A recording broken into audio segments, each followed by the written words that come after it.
Dios pelea nuestras batallas. Dios pelea nuestras batallas. Una de las cosas más importantes que nosotros debemos aprender como cristianos es que si Dios no está con nosotros, nunca ganaremos ninguna batalla. Si Dios no está de tu lado, no va a poder funcionar tu matrimonio. Si no tienes a Dios de tu lado, tus enemigos te derrotarán, te humillarán y te avergonzarán. Si Dios no está de tu lado, no vas a poder sacar a tu familia adelante. Si Dios no está de tu lado, no importa el negocio que emprendas, si Jehová no edifica la casa, en vano trabajan los que la están construyendo. Si Jehová no vela, en vano vela la guardia. Salmo 127. Entonces, la lección que Dios en el Antiguo Testamento les quiso dar a su pueblo es que las batallas no las ganaba la fuerza de los soldados, la estrategia o la inteligencia militar de los generales, sino era Dios. Era Él el que les daba la victoria. Un ejemplo de esto lo vemos en Éxodo cuando Moisés va con Josué y Moisés se sube a una montaña y Josué está abajo en un valle peleando contra Amalec. Entonces Moisés le pide a Aarón y a otro hermano a que le levanten las manos con la vara. Y dice la Biblia que cuando Moisés levantaba las manos con la vara, abajo en el campo de batalla prevalecía Josué. Y cuando Moisés bajaba la vara, prevalecía o estaba ganando Amalec. Qué lección espiritual tan preciosa, porque Dios estaba enseñando que en la guerra, la mano levantada con la vara significa la oración. Mientras nosotros estemos orando y seamos hombres y mujeres de oración, vamos a tener victoria en todas nuestras batallas. No existe ninguna victoria, ni ninguna pelea, ninguna lucha en la vida que pueda ser ganada por fuerzas humanas, por habilidades humanas, por capacidades humanas, por la inteligencia o el conocimiento del ser humano. Todo es ganado a través de la oración. Si tú no eres una persona disciplinada en la oración y no oras por lo menos, todos los personajes de la Biblia, Daniel, Abraham, Moisés, David, Jesucristo, oraban 3 veces al día.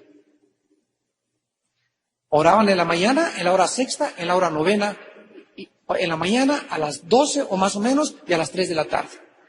Era el tiempo de oración de todos los hombres de Dios. ¿Estás tú acostumbrado a orar así? No levantes tu mano. Pero antes de comenzar a entrar en materia, vamos a ver algunos versículos que nos van a servir para demostrar que toda la guerra en la tierra de Canaán, después de que Josué se quedó con todos los hijos de los que habían salido de Egipto para comenzar a introducirlos a Canaán, Dios le muestra a Josué la misma lección que va a ser el tema de nuestra serie. Vean ustedes, por ejemplo, Josué 10. Vamos a dar una vista panorámica al libro de Josué.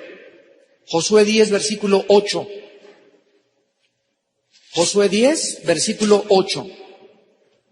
Y Jehová dijo a Josué, no tengas temor de ellos, porque yo los he entregado en tu mano. Y ninguno de ellos prevalecerá delante de ti. O sea que si Dios a nuestros enemigos no los humilla, nosotros no los vamos a humillar. Si Dios no es tu escudo y tu fortaleza delante de ti, las flechas de tus enemigos y de mis enemigos me van a lastimar y me van a herir. No tengas temor, porque ninguno de tus enemigos va a prevalecer contra ti. Yo los estoy entregando en tus manos. Versículo 14 del mismo capítulo. Y no hubo día como aquel, ni antes ni después de él, habiendo atendido Jehová la voz de un hombre, porque Jehová peleaba por Israel. ¿Se imaginan ustedes quién le iba a ganar a Israel? Imagínate nada más, si Dios con nosotros, ¿quién contra nosotros? Versículo 24 y 25 del mismo capítulo. Y cuando los hubieron llevado Josué, llamó Josué a todos los varones de Israel y dijo a los principales de la gente de guerra que habían venido con él: acercaos y poned vuestros pies sobre los cuellos de estos reyes. Y ellos se acercaron y pusieron sus pies sobre los cuellos de ellos. Y Josué les dijo: no temáis, ni os atemoricéis, sed fuertes y valientes, porque así hará Jehová a todos vuestros enemigos contra los cuales peleáis. ¿Qué significa ponerle la pierna, ahora sí que en el pescuezo de pollo, verdad, de un enemigo? ¿Qué significa?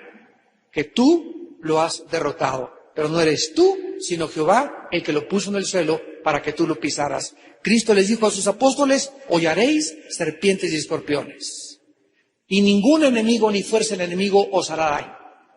¿Saben ustedes que en el Nuevo Testamento los enemigos que tenía Israel eran físicos y eran reyes? Y ahora nuestros enemigos, ¿quiénes son? Efesios 6:12. No tenemos lucha contra sangre y carne ya. En el Antiguo Testamento todas las batallas eran con escudo, y tú te preguntas, ¿por qué tantas guerras en el Antiguo Testamento? Porque todas las estrategias militares, espirituales del Antiguo Testamento son una ilustración en el Nuevo Testamento de nuestras guerras espirituales. La misma forma como se ganaba físicamente la guerra en el Antiguo Testamento, se gana espiritualmente en el Nuevo Testamento. Ahora no tenemos lucha contra sangre y carne, ahora no estamos con escudos y con espadas, sino ahora luchamos contra huestes espirituales de maldad, contra enemigos invisibles, demonios, principados, potestades, y contra el príncipe de las tinieblas, el cual él nos puede ver y nosotros no lo podemos ver. Estamos en desventaja. ¿Saben ustedes que ahora en la guerra de Irak, cuál es el más grande problema que nunca en ninguna guerra se había visto? Que los soldados americanos no saben quién es el enemigo, porque están disfrazados de civiles. En una guerra, tú ves, en la Segunda Guerra Mundial, ese es, con el casco, es nazi, y traían su uniforme de nazi. Me lo he hecho. En la guerra de Corea, en la guerra de Vietnam, ¿sabías quiénes eran los soldados por el uniforme que tenían? En esta guerra de Irak, no saben porque no están disfrazados con uniforme militar. Traen uniforme civil y llegan a los campamentos de los americanos con bombas humanas, como suicidas, y es una guerra que va a ser imposible poder ganar. Pues esto es una ilustración de nuestra guerra. Estamos luchando contra enemigos que no vemos. Tu casa, a lo mejor, está en el tinaco arriba de tu casa. A lo mejor los tienes debajo del colchón. Hasta en los zapatos tienen demonios algunos, en los calcetines. Y tú no sabes ni por dónde se te han metido.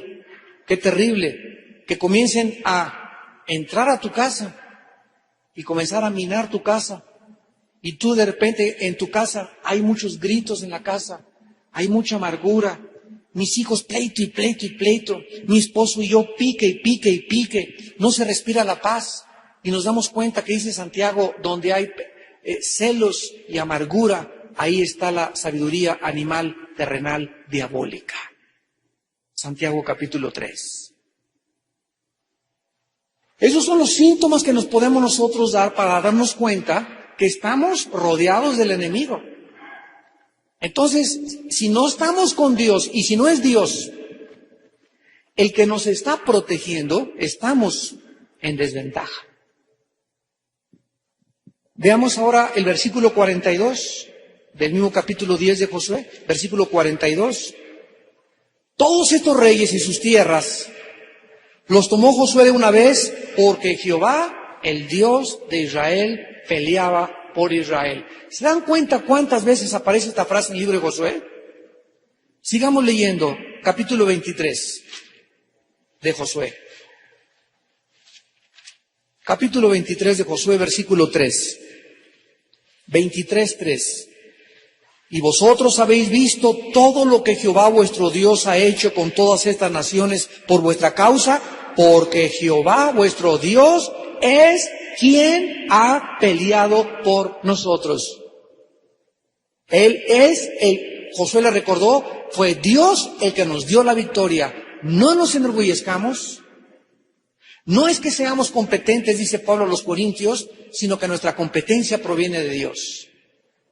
No es que yo sea muy salsa, ni muy habilidoso para hacer negocios, ni tampoco el dinero que has hecho o que yo he hecho, o la casa que tengo, o el carro que tengo, o la prosperidad que hemos llegado, o los 5 doctorados que tengas, o las 5 licenciaturas, o lo que hayas alcanzado en la vida. No es por tu habilidad ni por tu fuerza.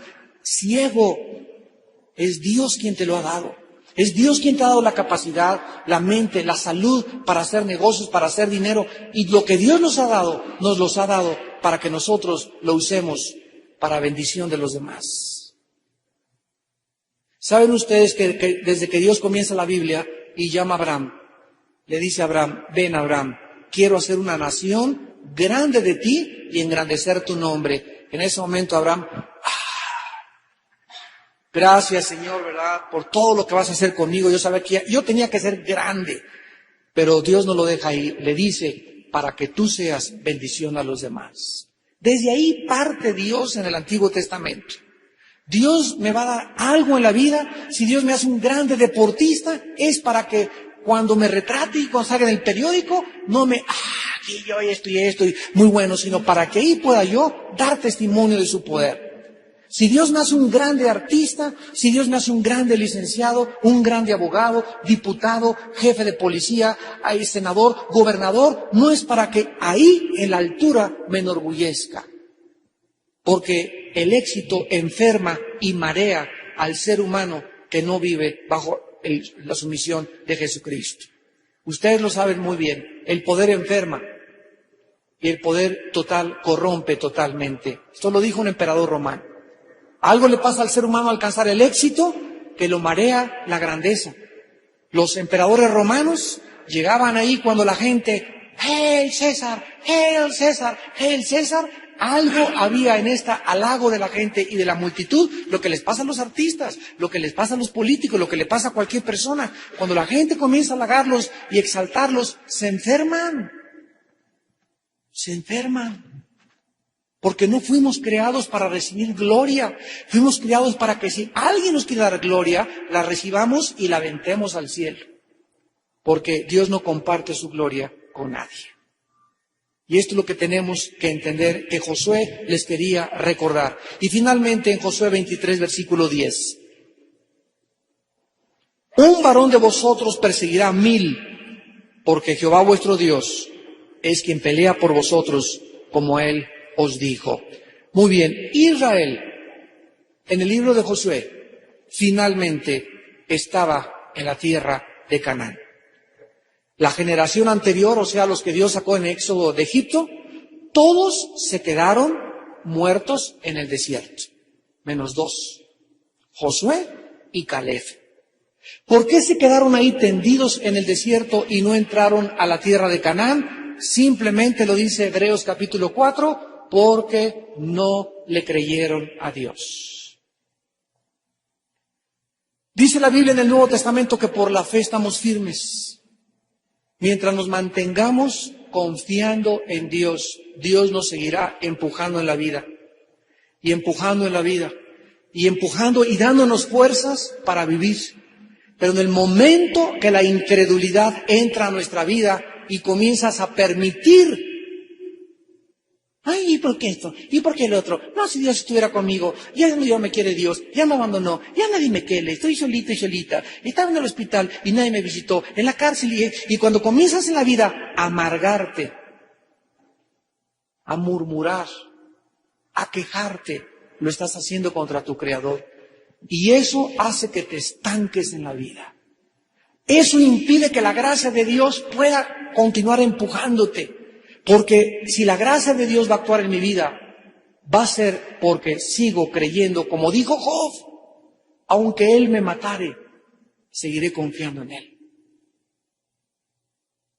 Aunque me quitare a mi novio, y aunque me quitare a mi novia, y aunque se me cayera en mi casa, y aunque perdiera ese trabajo, y aunque perdiera ese hijo, yo seguiré confiando en Él. No habrá nada absolutamente en este mundo que pueda abortar la misión que Dios tiene para mi vida y para tu vida. Por la fe estamos firmes. El momento que la incredulidad entra como una ponzoña, como un veneno, como una termita a nuestra vida, comenzamos a caer. Comenzamos a perder el piso, comenzamos a retroceder en la vida espiritual. La prueba de fe, entonces, en la que la primera generación que salió de Egipto estuvo delante de ellos, acabó en un fracaso.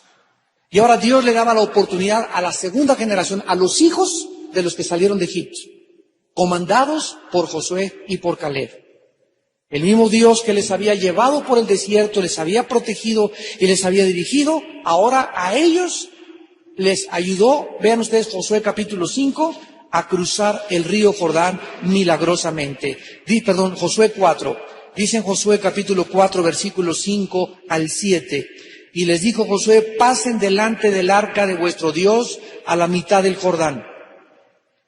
Cada uno de vosotros tome una piedra sobre un hombre, etcétera, etcétera. Versículo 7, y responderéis que las aguas del Jordán fueron divididas delante del arca del pacto de Jehová. Cuando ellos atravesaron el Jordán era como un río inmenso. ¿Saben lo que significa Jordán? Significa muerte en el hebreo. Iban a pasar la muerte. ¿La muerte de qué?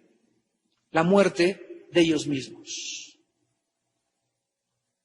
Dice en 2 Corintios 4, versículos del 10 al 12, porque nosotros estamos entregados a muerte todos los días por causa de Jesús, para que la vida de Jesús se manifieste a través de nuestros cuerpos muertos. Y mientras yo muera más a mi ego, ¿esta niña de quién es, perdón? Mientras más muramos nosotros a nuestro ego, más Jesús vive a través de nosotros. Mientras mi ego esté resplandeciente y aquí yo tratando de el papas fritas y Juan Camaney y yo y por qué y esto es injusto, y mientras yo tenga esta actitud del mundo, Jesús está triste dentro de mi corazón, lo tengo arrinconado y no le permito manifestar su vida a través de mi vida. Para que Jesús viva en mi vida, yo necesito morir. Jesús dijo en Marcos 8:35 en adelante, el que no cargue su cruz y me siga, el que no cargue su cruz y me siga, no es digno de seguirme. Dios demanda de nosotros nuestra muerte. ¿Qué es la cruz? Es el símbolo de la muerte donde Jesús fue puesto en el Calvario. Ahora vemos nosotros pues que desde la perspectiva divina Jericó era otro salón de clases. Era otra lección para enseñarles a estos futuros guerreros la lección más importante acerca de la fe de Dios. Al entrar a Canaán había 7 ciudades, eran 7 fortalezas y la primera era Jericó.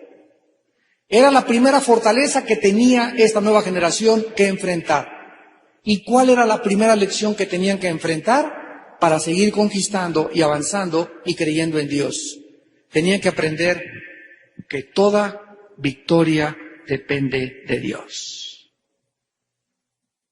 Ahí estaba Josué. Vamos a Josué capítulo 6 y vean ustedes la descripción que el Espíritu Santo nos da. Jericó estaba cerrada. Bien cerrada, dice el Espíritu Santo. Con este énfasis no significa que estaba cerrada, sino que cuando si hubiera quedado, estaba cerrada, había una rendijita por donde se asomaban. A ver, ¿dónde están los judíos? A ver, abre la puerta un poquito. Cuando dice bien cerrada, significa que era inexpugnable, impenetrable. Era imposible que nadie ni siquiera pudiera entrar ni pudiera salir. A causa de los hijos de Israel, nadie entraba ni salía. Mas Jehová dijo a José, mira, yo he entregado en tu mano a Jericó y a su rey con sus varones de guerra. Entonces le dijo Dios, preparen las catapultas, preparen las ondas y preparen las flechas. Eso fue lo que le dijo Dios a Josué. Ven para acá, mi general. Vengan mis chiquilines. A ver, Señor, aquí ya fuimos al gimnasio en la mañana. Mira, Señor, estamos fuertes. Tenemos 3 o 4 rambos por acá cerca de nosotros. Estamos listos con nuestras catapultas. He hecho una planeación estratégica militar increíble. Vamos a saltar con las redes y con los ganchos y vamos a dar con las escaleras y vamos a derrumbarlos a ellos. Sin embargo, Dios les entrega a su ejército la estrategia para derribar Jericó y las instrucciones de Dios eran en contra de la mente humana. Josué, quiero que le des una vuelta a Jericó con todos tus soldados. Es Jericó. 1, 1, 2, 1, 2, 1, 2, 1, 2. El segundo día, Josué, quiero que le vuelvas a dar otra vuelta. 1, 2, 1, 2, 1, 2, 1, 2, 1, 2, con todos los soldados. Y así vas a darle 7 vueltas durante 7 días. Y el séptimo día, le vas a dar 7 vueltas a la ciudad y vas a esperar lo que va a pasar. Imaginen ustedes el cuarto día cuando Josué llevaba ya 4 vueltas hacia Jericó. Los que estaban en Jericó, aquí en la muralla, viéndolos, a estos les calentó el sol. Están enchuchados, yo creo, se están fumando de la verde. Imagínense sus enemigos viendo, ¿verdad?, algo inexplicable, dándole vueltas a la fortaleza y sin lanzar ninguna flecha. ¿Qué están haciendo? Digo, se puede observar las murallas desde cualquier ángulo, pero lo que están haciendo es inexplicable. Ahora, esto es la parte de los enemigos. Imagínense los generales de Josué. En el cuarto día, oye Josué, ¿estás todavía bien de tu cabeza? ¿No te ha calentado demasiado el sol? ¿Se pudieron haber qué cosa? Revelado. Nuestro capitán nos está haciendo cosas tontas e inexplicables. Pero estos generales tenían que aprender que Dios había escogido a un hombre. Y que ese hombre era el líder que Dios había escogido y que no se había autonombrado líder Josué. Y los demás tenían la obligación, aunque pareciera ilógico, de seguirlo hasta la muerte.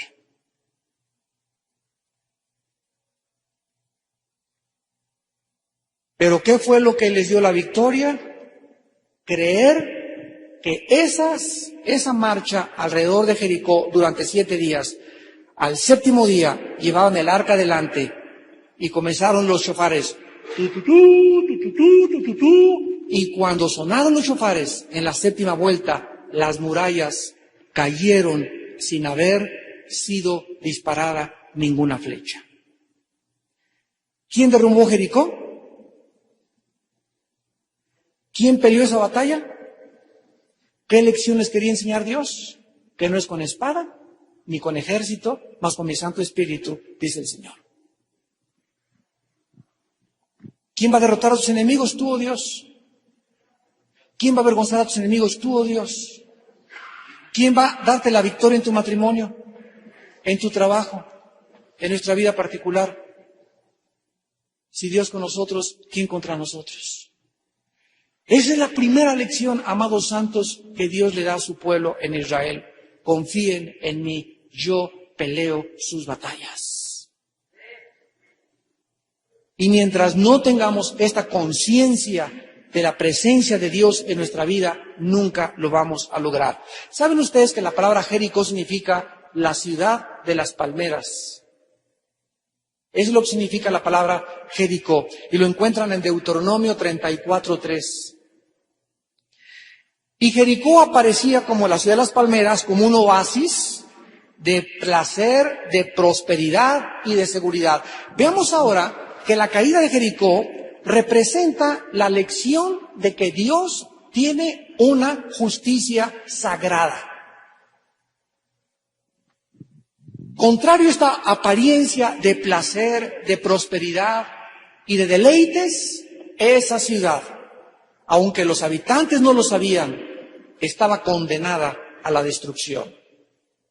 Si tú vas a Las Vegas ahorita, toda la pompa y todo el deleite y los placeres, y no saben que están condenados a la destrucción. Vas a Acapulco y toda la Dolce Vita y a todos los lugares que toda la gente escoge de pecado y todo. Y aunque podemos nosotros como cristianos ir a esos lugares sin tomar parte de ese pecado, son ciudades condenadas a la destrucción. Lo mismo que personas y familiares en tu vida que tú conoces, que aquí está mi compadre, gordo, ya como Santa Claus, ya se compró 4 coches, y yo como cristianito aquí luchando, y no me va bien, y parece que mi compadre con 3 de sus mujeres ahí, y se va, y hace cosas que yo quisiera hacer, pero tú no sabes que tu compadre está condenado por Dios a la destrucción.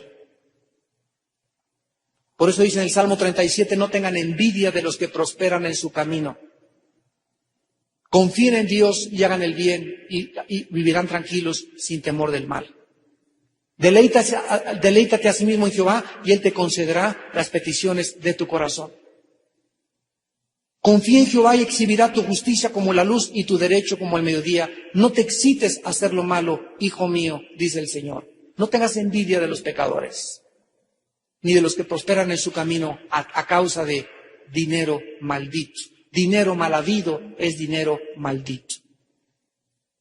La caída de Jericó testifica acerca de la justicia santa de Dios y de las consecuencias del pecado. Es la primera lección que aprendemos en esta noche. Nos testifica acerca de la justicia santa de Dios, aunque parezca que muchas ciudades, aunque parezca que muchas personas, aunque parezca que muchas familias se están saliendo con la suya y están triunfando en el pecado, la Biblia nos enseña que hay gente que tiene éxito en el pecado. Pero por el hecho de que nosotros los veamos actualmente seguir pecando cínicamente, no significa que el juicio de Dios no vaya a caer sobre sus vidas tarde o temprano. Tenemos un ejemplo en Jezabel. Jezabel estaba casada con un rey débil de carácter y ella era fuerte de carácter. Qué parejita, ¿verdad? Ella fuerte. Y le decía acá, métase el coche, me lo surto llegando a la casa.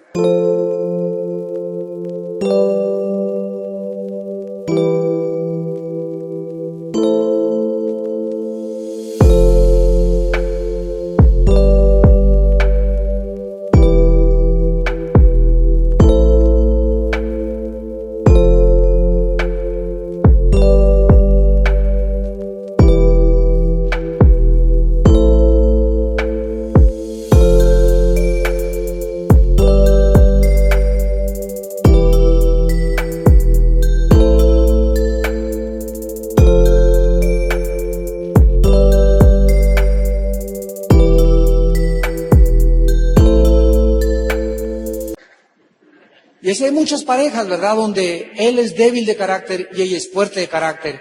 Y cuando un matrimonio con estas condiciones llega a Cristo, ella tiene que humillarse y quebrantar su carácter, empujar a su esposo, ser una mujer sabia, porque el liderazgo lo tiene que llevar el varón.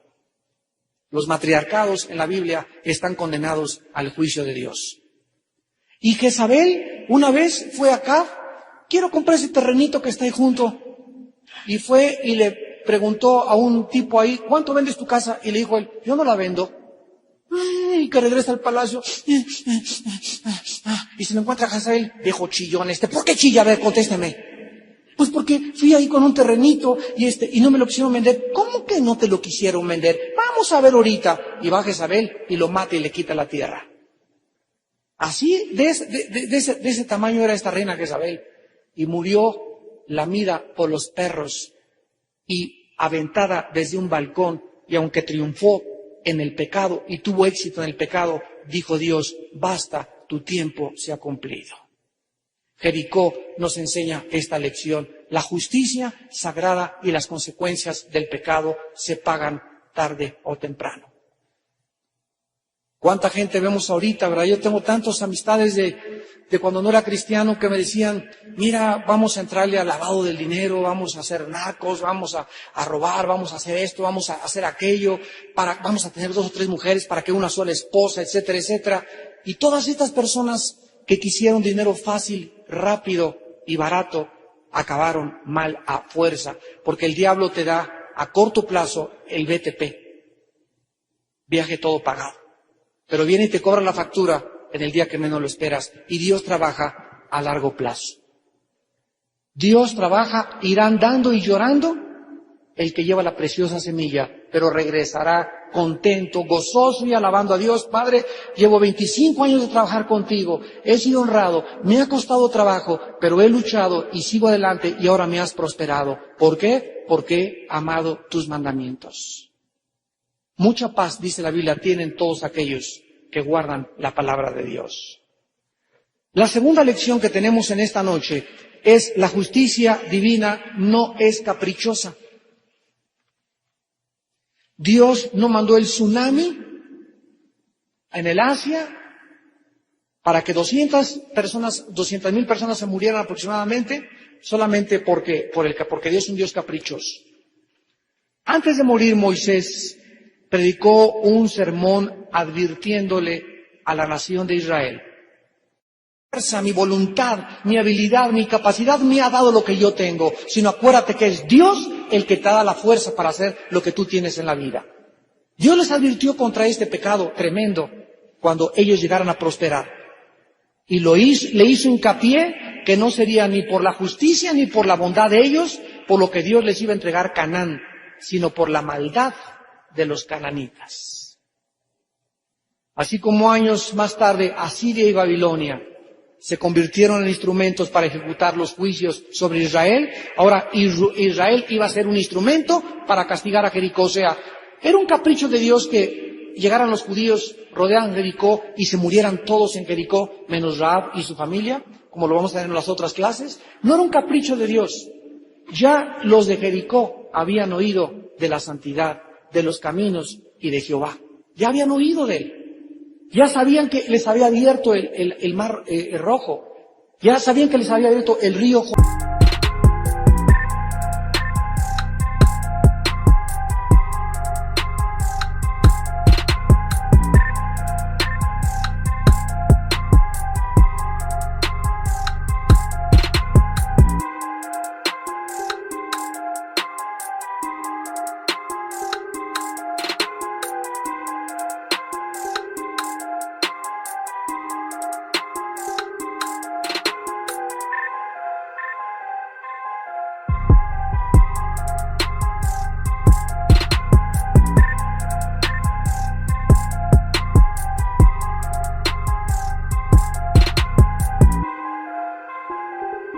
Jordán.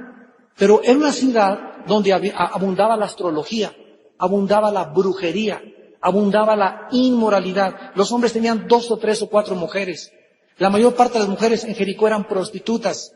Y Dios había tenido mucha paciencia esperando que estas personas pudieran cambiar su estilo de vida y nunca lo hicieron. Entonces le dijo a su pueblo: ustedes no van a ganar Jericó por su habilidad. Yo voy a derrumbarla. Ustedes son mi instrumento porque ustedes son el brazo ejecutor de mi justicia. La justicia de Dios no es caprichosa. La destrucción de Jericó era el comienzo de la exterminación decretada en contra de la maldad humana. Dios, tarde o temprano, te dice: el juicio viene, el juicio viene, el juicio viene, ya párale, ya no peques, ya deja de pecar, ya deja de engañar a tu esposa, ya deja de estar robando en tu trabajo, y te he permitido llegar a un tiempo para que tú te arrepientas, y mi paciencia debe guiarte al arrepentimiento, pero tú no quieres entender. Y dice Dios, tal vez hoy en la noche para muchos, basta, llegó la hora en que el juicio cae sobre tu vida y la familia. ¿Cuántos de ustedes que me escuchan, ojalá conocen a muchos, están próximos a un juicio muy grande de Dios?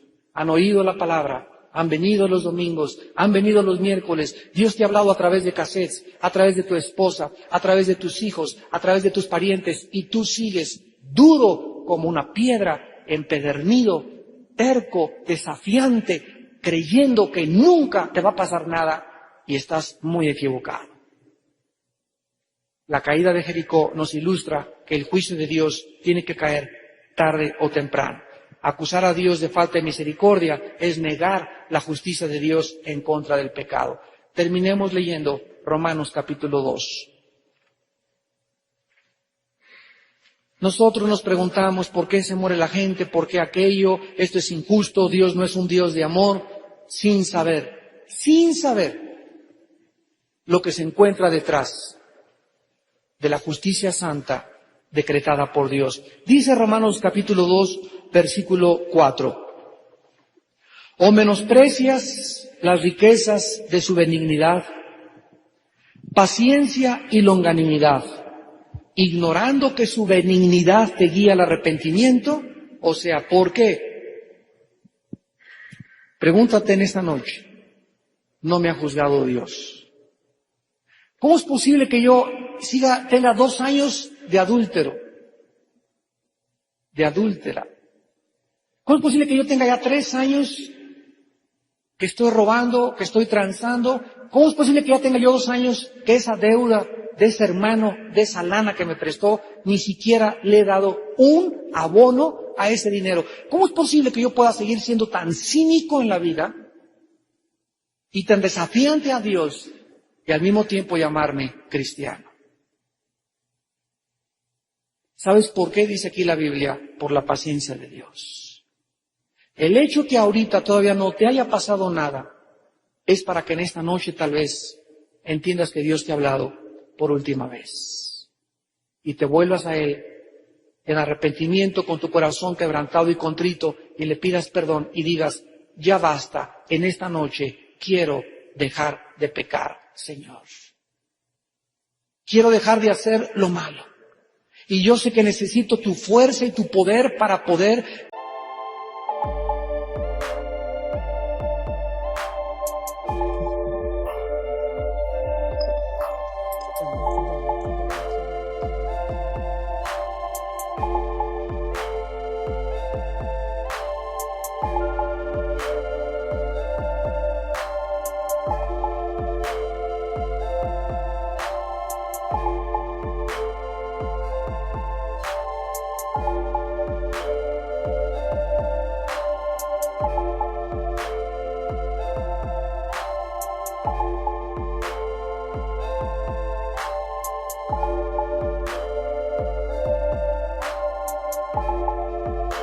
salir porque no tengo el valor ni dejar de esta mujer, ni dejar de robar. Entiendo que soy insuficiente. Ahora comprendo que tú peleas por mí y tú vas a pelear por mí. Yo te entrego mi vida en esta noche y yo te pido que en esta noche me fortalezcas. Pero necesitas tú tomar esa decisión para que Dios, al ver que tú tomas esa decisión, Él te respalda con su gracia y su misericordia.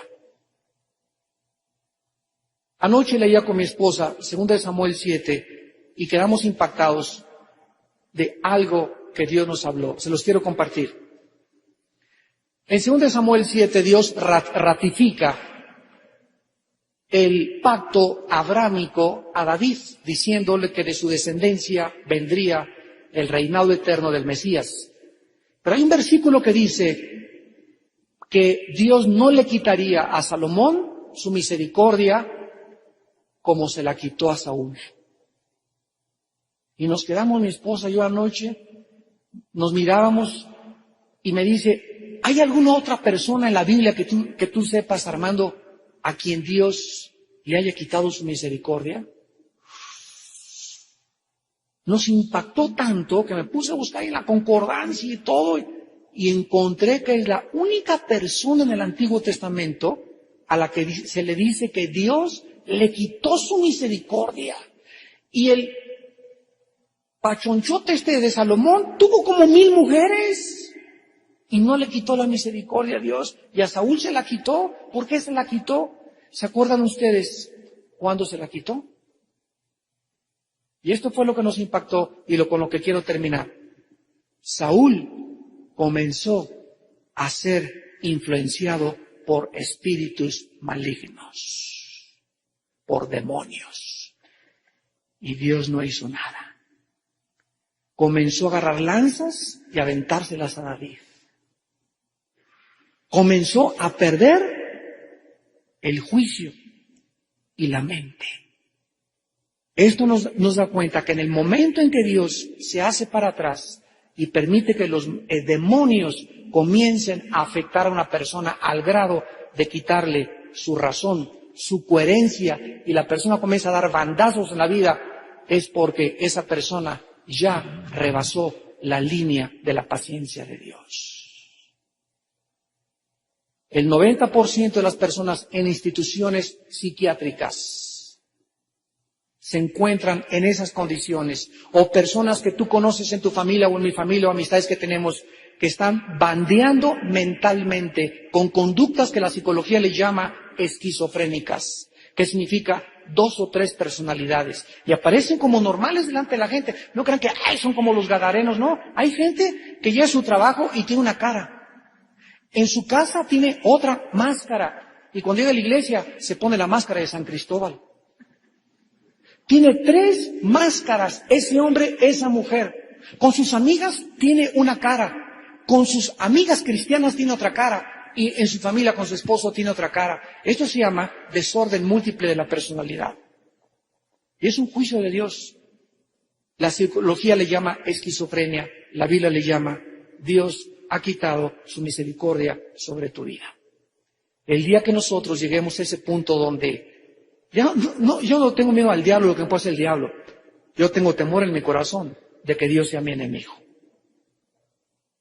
No tengas temor de que el diablo sea tu enemigo. Mientras Dios esté de tu lado, ten temor de que Dios se vuelva contra ti.